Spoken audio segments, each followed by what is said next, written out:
nhasi ndiri kunoku kumakombe product but kamunhu kaya kana achitaura ndozvidhoma zvomusha wenyu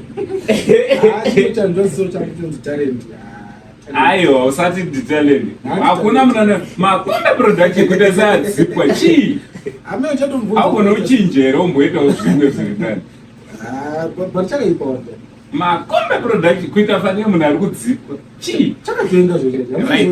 alright mirai chimirai timirawo straight semunhu mukuru right guys ndoda kutendai anditi nhasi ndaunazomboona mukomana uyu anditi mukomana uyu ari kuita basa guru anditi sezvandakambonzi last week na mambo dutere ndakanzi kuita basa guru mulaini rangu anditi uyo ari kuitawo nenzara yenyu at least muita basa guru at least izvozvo zvabhebi zoti yewa una nzara but kana dumbu rako rinota but anyway mukomana uyu ari kuita basa guru ndio akaprodusa bhama kuri here ndiwe here ronzi chi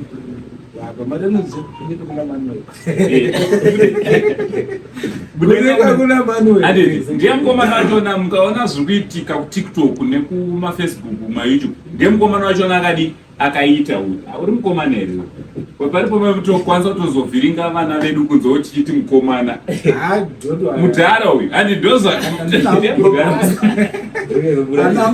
ndiye mudhara akadi akaita izvo saka chimbondiudzaiwo ndapima maprojects ari kuuya mira straight usamira wakatendera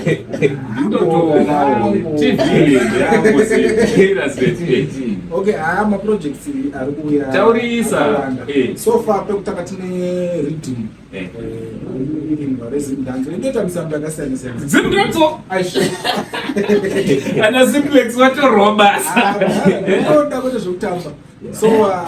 munoziva vese tanoimba zimdanzo including zvinhu zvake zvifana zvaipisakonzwa zvinana fira denti ana kequeen wana madzimai aikend wana silent killer nana gloti wana kona ngale wana team uri kunyembe redim uri kupisa iro ndaro saka uri kuriloncha seusaita zvawakaita rierere pepe ndozvauri kuita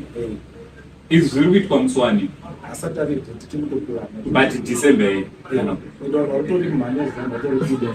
chii chikuri timbodzima kanai tiri kutaura mutv chii konai onai ndogara chikudza kuti mukomana uyu ifone dzima hapana kana senta ndiana ari kufona vafonewo ndiartist iye ari kufona kana sendi ndiri kumuziva hatisatauri mazita one of my big artist ndiye ari kumufonera but hawabude mari right sa watiri kuda kuita bachedhanzo wasiya pamuchachinzwa ndopamuchatozona kuti unosekwa makumba dara rindimerero harisiri auku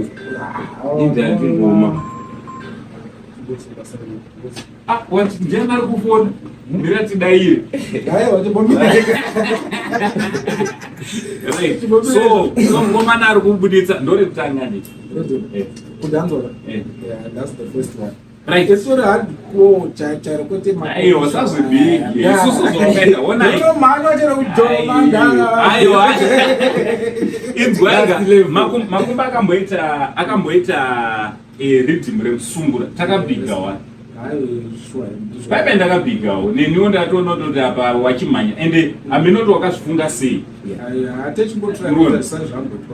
and but zvedhancewo izvi zvika kunosekwa nana simplex na ghost magician vanokuseka nana ghost magician vanokuseka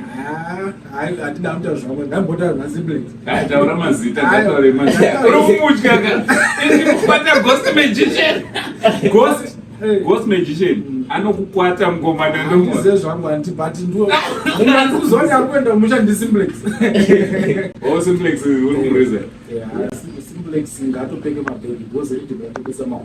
mawandoka wood adede saka guys ameno zvaari kutaura ini ndinongouya ndongoita kuti information isvike kunani kwamuri so vanoda kuti kukuona vanokuonawo sei vakangoenda pamasocial platforms pafacebook pachi patwitter pachi akapoti Makumbe Production. Makumbe Productions. Yeo Makumbe Productions wacho ne zvinoda kutendwa. Fura mberi mukomana nebasa rauri kudike. But zvekupinda kudance advice yangu dai wasiyana na. Ndara ndimbokusemburire wani. One simple. Ndimbokusemburire wani. Chimira ndimbosemburire but tozonyara tikazviita pavideo. Much love. Nai.